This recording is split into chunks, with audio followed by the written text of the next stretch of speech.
دلوں کا زنگ اتار دیتا ہے۔ کاش میرے پر ٹائم ہوتا۔ پہلی بات قرآن پڑھانے اپنے بچوں کو، علی کے غلام بیٹھے ہو۔ فرمایا دوسری بات جو بچے کو پڑھانی ہے، وَنَبْتَدَكَ بِتَعْلِيمِ كِتَابِ اللَّهِ عَزَّ وَجَلَّ وَحَلَالِهِ وَحَرَامِهِ وَشَرَائِعِهِ وَأَحْكَامِهِ۔ فرمایا میں علی کے غلام کو چاہیے اپنے بچے کو پہلے قرآن پڑھائے اگر تربیت کرنا چاہے، دوسرا فرمایا شریعت کے حلال و حرام پڑھائے۔ یہ ان دینی اداروں کی عظمت اور اہمیت ہے۔ وقت ہوتا تو میں آپ کو ڈیٹیل سے سمجھاتا۔ یہ مدرسے، یہ اللہ کی نعمت ہے۔ آپ کی ذمہ داری ہے بچے کو حلال حرام پڑھانا، لیکن آپ کا بوجھ یہ مدرسے اٹھاتے ہیں۔ خالی بچہ پکڑ کر لے آئے ادارے کے اندر، آپ کی ساری ذمہ داریاں مدرسہ ادا کرے گا۔ قرآن بھی مدرسہ پڑھائے گا، حلال حرام مدرسہ پڑھائے گا۔ اوئے ہوئے ہوئے۔ پھر فرمایا تیسری چیز، علموا اولادکم حدیثنا، اپنے بچوں کو ہمارے فرمان یاد کرواؤ۔ قبل ان تذهب بهم المرجع، اگر تم نے دیر کی لوگ تمہارے بچوں کے عقیدے خراب کر کر انگلینڈ فرار ہو جائیں گے۔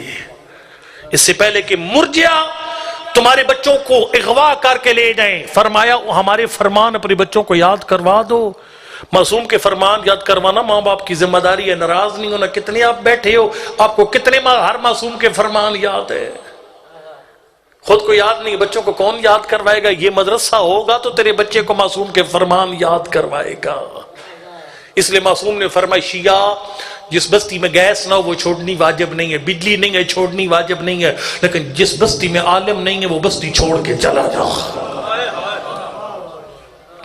اور یہ آخری کی آخری بات فرمایا چوتھی چیز جو ماں باپ اپنے بچوں کو سکھائیں، فرمائے اٹھنے بیٹھنے کے آداب۔ چھوٹے سے کیسے ملنا ہے، بڑے سے کیسے ملنا، عالم سے کیسے ملنا ہے، چچا سے کیسے ملنا ہے، بھائی سے کیا کیا رویہ ہونا چاہیے، یہ آداب سکھانا۔ خدا سے کیا رویہ ہونا چاہیے۔ وقت نہیں ہے میں آپ کو بتاتا اللہ کے ساتھ رویہ ہمارا کیسا ہونا کیسا چاہیے۔ بہرحال یہ ہماری ذمہ داریوں میں شامل ہے۔ مولا کائنات کا مہمان آیا تھا، باپ اور بیٹا، اور سرکار جب وہ کھانا کھلا چکے ان کو، اب ادب یہ ہے کہ میزبان مہمان کے ہاتھ دھلوائے۔ مولا کہنا فرمایا محمد انفیہ بیٹا ادھر آ۔ مولا کیوں؟ فرمایا ایک کوزہ تو اٹھائے کہ میں لی اٹھاتا ہوں۔ کیوں؟ فرمایا ان کے ہاتھ۔ فرمایا مولا میں دھلا دیتا ہوں دونوں کا۔ فرمایا نہیں بیٹا، تو بیٹے کے دھلائے گا، میں باپ کے دھلاؤں گا۔ مولا کیا مطلب؟ سرکار نے فرمایا اگر دونوں کیا تو یا میں دھلوائیں گے، باپ اور بیٹے کے مرتبے میں فرق نہیں رہ جائے گا، حالانکہ باپ کا مرتبہ بیٹے سے بلند ہے۔ بائیں ہاتھ سے اگر بچہ پانی دیتا ہے کسی کو، اس کو سمجھاؤ پیار سے بیٹا، اسلامی آداب میں دائیں ہاتھ سے شے دی جاتی ہے۔ کاش وقت ہوتا میں اس سے زیادہ میں کچھ نہیں کہہ سکتا۔ کربلا مکتب تربیت ہے۔ وہ کیا کتنی پیاری تربیت تھی کربلا کے بچوں کی۔ اللہ اکبر۔